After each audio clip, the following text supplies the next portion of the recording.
O'g'lim, hech bo'lmasa ovqatingni yeb olgin.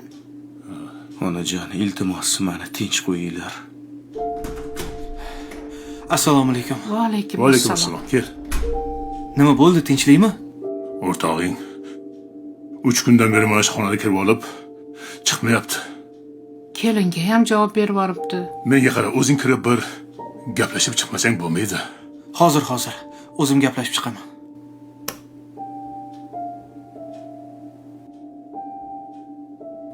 Nima bo'ldi, o'rtoq?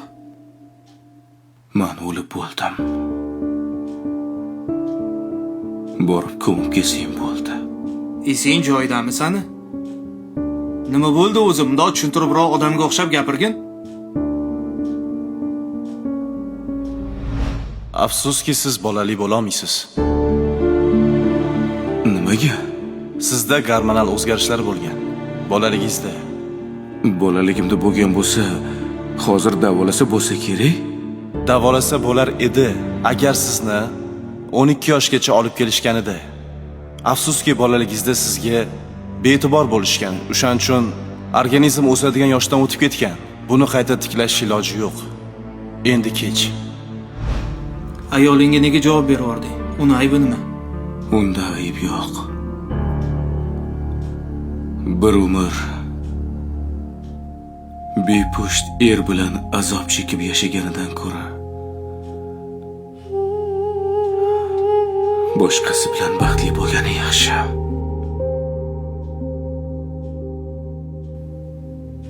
Ularga indamadingmi?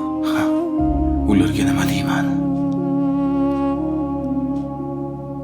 Sizlar sabab o'g'lingiz avlodingizni davom ettira olmaydi deymanmi?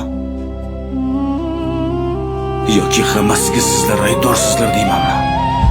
Ota-onamga ya. Men arosatda qoldim.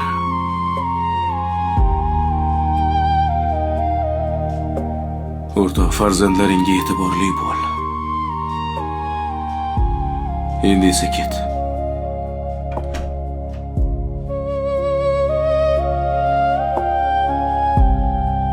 Uzr. Voy. Adasi